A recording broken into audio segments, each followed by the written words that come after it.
Hello আমার দশম শ্রেণীর শিক্ষার্থী বন্ধুরা, আমরা আগের দুটি ভিডিওতে যে বায়ু প্রবাহের ক্ষয়জাত ভূমিরূপগুলো পড়িয়েছিলাম, আজকে এটি শেষ ভিডিও।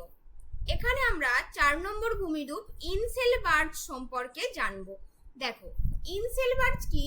মরুভূমি অঞ্চলে যে আমাদের ক্ষয়চক্রের একটি পর্যায় চলে, সেই ক্ষয়চক্রের একদম শেষ পর্যায় বা বার্ধক্য পর্যায়, অর্থাৎ যখন মরুভূমি অঞ্চলে ক্ষয়চক্রের সমস্ত আগের পর্যায় সম্পন্ন হয়েছে এবং সমগ্র মরুভূমি অঞ্চল একটি ক্ষয়প্রাপ্ত হতে হতে সেটি সমতল ভূমিতে পরিণত হয়, সেখানে কি হয়?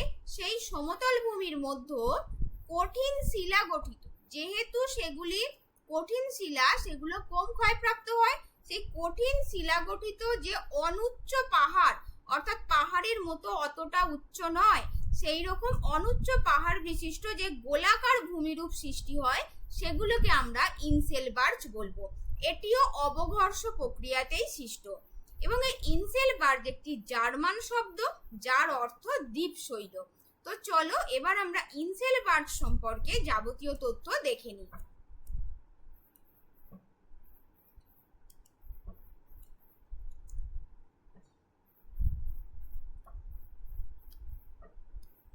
দেখো, ইনসেলবার্জ মরুভূমির সমতল অংশে অবস্থিত কঠিন শিলায় অনুচ্চ পাহাড়গুলিকে ইনসেলবার্জ বলে।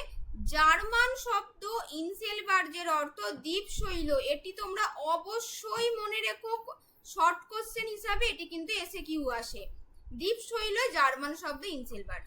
এবং এখানে দেখো কিভাবে সৃষ্টি হয়েছে সেটা দেওয়া আছে, যেটা আমি বোঝালাম। কারণ কঠিন শিলা ক্ষয় পেতে পেতে যখন অবঘর্ষ প্রক্রিয়ায় পার্শ্বদেশটা খাড়া হয় এবং সমতল বা সামান্য গোলাকৃতি, তোমরা ছবিতে দেখতে পাচ্ছ, এই যে সামান্য যে গোলাকৃতি আমাদের যে ভূমিরূপ সৃষ্টি হচ্ছে, এই যে সামান্য গোলাকৃতি, সেটিকে আমরা ইনসেলবার্জ বলছি। এবং ভূবিজ্ঞানী পারসাজ এই ইনসেলবার্জের নাম দেন। এই বিজ্ঞানীর নামটাও তোমাদের মনে রাখতে হবে, ইনসেলবার্জ পারসাজ। এইভাবে তোমরা মিলিয়ে মনে রেখো। এছাড়া দেখো, ইনসেলবার্জের বৈশিষ্ট্য, এগুলি সাধারণত কি হচ্ছে? গ্রানাইট বা নিজ শিলা দ্বারা গঠিত, কারণ এগুলো কঠিন শিলা। এবং একসঙ্গে অবস্থিত অনেক বড় বড় ইনসেলবার্জকে আমরা কোপিস বলি। এবং ইনসেলবার্জ যখন আরো ক্ষয় হয়, অর্থাৎ এটা যে বর্তমানে দেখতে পাচ্ছ, এর ওপর আরো ক্ষয় কার্য প্রক্রিয়া চলবে। ক্ষয় পেতে পেতে যখন সেটি আরো ছোট আকারে পরিণত হয়, তো তখন সেটাকে আমরা বলি বোর্নহার্ট। এবং দেখো, এটি ইনসেলবার্জ কোথায় দেখা যায়? কালাহারি ও অস্ট্রেলিয়ার মরুভূমিতে আমরা ইনসেলবার্জ দেখতে পাই।